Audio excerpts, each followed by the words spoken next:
Sebelum belajar, marilah kita berdoa terlebih dahulu, agar selalu diberi kemudahan, kepahaman, dan kelancaran.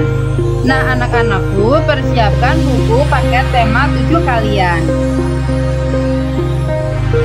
Kita lanjutkan materi tematik kita, tema 7, subtema 1, pembelajaran 3. Muatan pelajaran kali ini adalah Bahasa Indonesia, PPKN, dan IPS. Tujuan pembelajaran kali ini adalah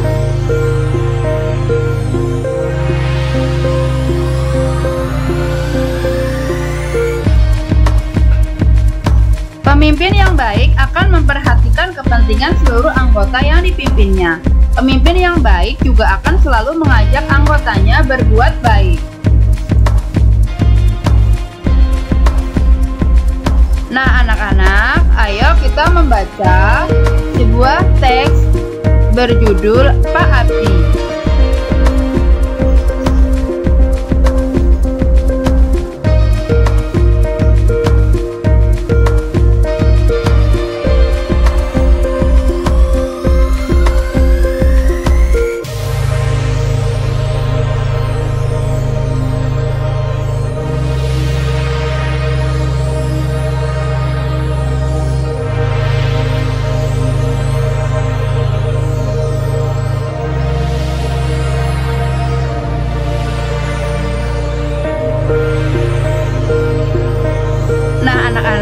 Setelah kalian membaca teks berjudul Pak Abdi, marilah kita membahas bersama-sama pertanyaan-pertanyaan di bawah ini. 1. Nilai-nilai kepemimpinan apakah yang dimiliki Pak Abdi? Pak Abdi seorang pemimpin yang selalu menerapkan nilai-nilai ketuhanan dalam kehidupan sehari-hari. 2. Manfaat apa yang diperoleh penduduk dari program atau kegiatan Pak Abdi? Penduduk desa semakin maju, hidup makmur dan bahagia. 3. Apakah Pak Abdi sudah mengajak penduduknya mengamalkan nilai-nilai ketuhanan dalam kehidupan sehari-hari? Sudah. Dalam pidatonya, Pak Abdi menyampaikan agar warganya selalu menjaga perilaku sesuai tuntunan agama. Apa saja yang dapat kita teladani dari Pak Abdi? Pak Abdi menunjukkan penerapan nilai ketuhanan dalam masyarakat. Apa saja bentuk-bentuk penerapan nilai ketuhanan dalam kehidupan sehari-hari? Berikut adalah nilai-nilai yang terkandung dalam sila ke-1 Pancasila, yaitu ketuhanan yang Maha Esa. 1. Percaya dan takwa terhadap Tuhan Yang Maha Esa. 2. Mengembangkan sikap hormat, menghormati, dan bekerja sama antar pemeluk agama dan penganut kepercayaan yang berbeda-beda terhadap Tuhan Yang Maha Esa. 3. Membina kerukunan hidup di antara sesama umat beragama dan kepercayaan terhadap Tuhan Yang Maha Esa. 4. Agama dan kepercayaan terhadap Tuhan Yang Maha Esa adalah masalah yang menyangkut hubungan pribadi manusia dengan Tuhan Yang Maha Esa. 5. Mengembangkan sikap saling menghormati kebebasan menjalankan ibadah sesuai agama dan kepercayaan masing-masing. 6. Tidak memaksakan suatu agama dan kepercayaan terhadap Tuhan Yang Maha Esa kepada orang lain. Negara kita menjunjung penerapan nilai-nilai ketuhanan. Bagaimana hubungan kita dengan negara lain? Negara kita berperan aktif dalam kerjasama antar negara, misalnya dengan negara-negara ASEAN. Nah, anak-anak, ayo kita mengamati gambar peta Asia Tenggara berikut ini. Dalam peta Asia Tenggara tersebut terdapat beberapa negara yang termasuk anggota Asia Tenggara. Mari kita bahas satu persatu anggota dari negara-negara di kawasan Asia Tenggara. 1. Indonesia. 2. Singapura. 3. Malaysia. 4. Brunei Darussalam. 5. Filipina. 6. Vietnam. 7. Kamboja. 8. Laos. 9. Thailand. Dan terakhir 10. Myanmar.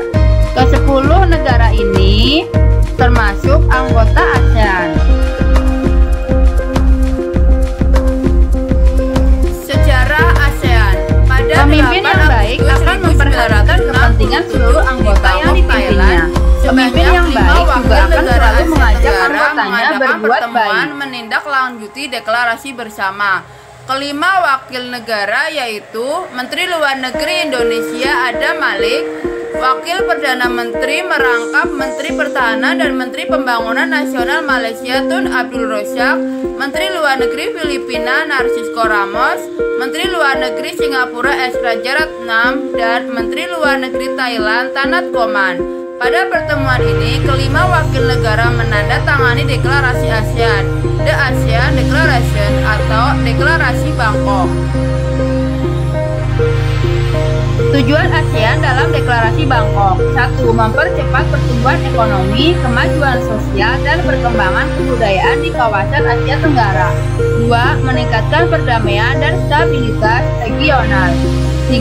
Meningkatkan kerjasama dan saling membantu untuk kepentingan bersama di bidang ekonomi, sosial, teknik, ilmu pengetahuan, dan administrasi. 4. Memelihara kerjasama yang erat di tengah-tengah dengan organisasi regional dan internasional yang ada. 5. Meningkatkan kerjasama untuk memajukan pendidikan, latihan, dan penelitian di kawasan Asia Tenggara. Organisasi regional yaitu Perhimpunan Bangsa-Bangsa Asia Tenggara, Association of Southeast Asian Nations atau ASEAN, resmi terbentuk dengan penandatanganan Deklarasi Bangkok. Awal pembentukannya ASEAN bertujuan menggalang kerjasama antar negara anggota dalam rangka mempercepat pertumbuhan ekonomi, mendorong perdamaian dan stabilitas wilayah, serta membentuk kerjasama di berbagai bidang kepentingan bersama. Pada perkembangannya, ASEAN bergerak di bidang politik dan ekonomi. Seiring majunya ASEAN, negara-negara di kawasan Asia Tenggara ikut bergabung. Posisi dan peran Indonesia di ASEAN. Indonesia merupakan salah satu negara yang berada di kawasan Asia Tenggara. Dilihat dari posisinya, letak wilayah Indonesia sangat strategis. Wilayah Indonesia dibatasi dua samudra, yaitu Samudra Hindia dan Samudra Pasifik, serta dua benua, yaitu benua Asia dan benua Australia. Kenyataan ini memungkinkan Indonesia berperan penting dalam interaksi antar negara di Asia Tenggara. Dalam lingkup Asia Tenggara, Indonesia menjadi pelopor pembentukan ASEAN. Sumbangsi lain Indonesia dalam ASEAN sebagai berikut. 1. Sebagai tuan rumah penyelenggaraan konferensi tingkat tinggi ASEAN. Indonesia menjadi tuan rumah penyelenggaraan konferensi tingkat tinggi atau KTT ASEAN.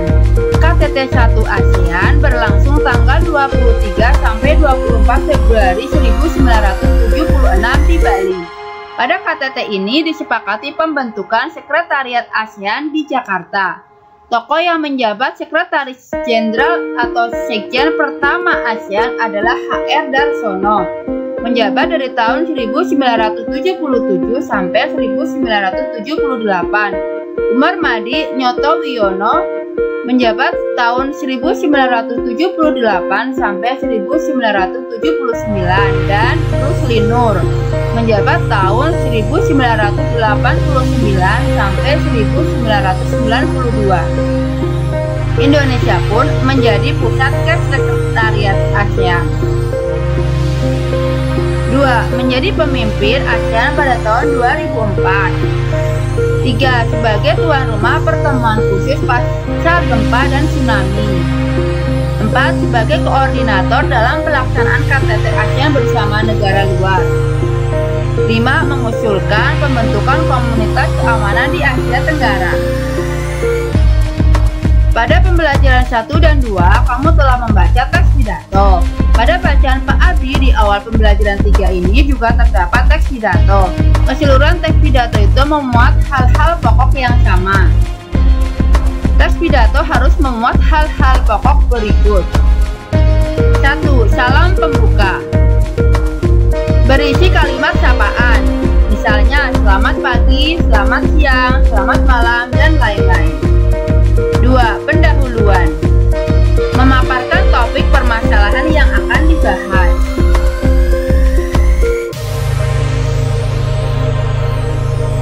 3. Inti. Berisi pembahasan topik secara lengkap. Kalimat ajakan atau bujukan digunakan untuk mengajak pendengar melakukan kegiatan yang diharapkan. 4. Penutup.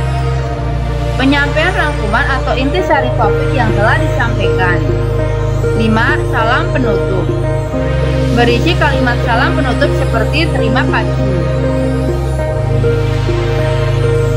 Nah anak-anak, demikianlah materi tema kita kali ini. Semoga bermanfaat. Sekian. Terima kasih. Wassalamualaikum warahmatullahi wabarakatuh.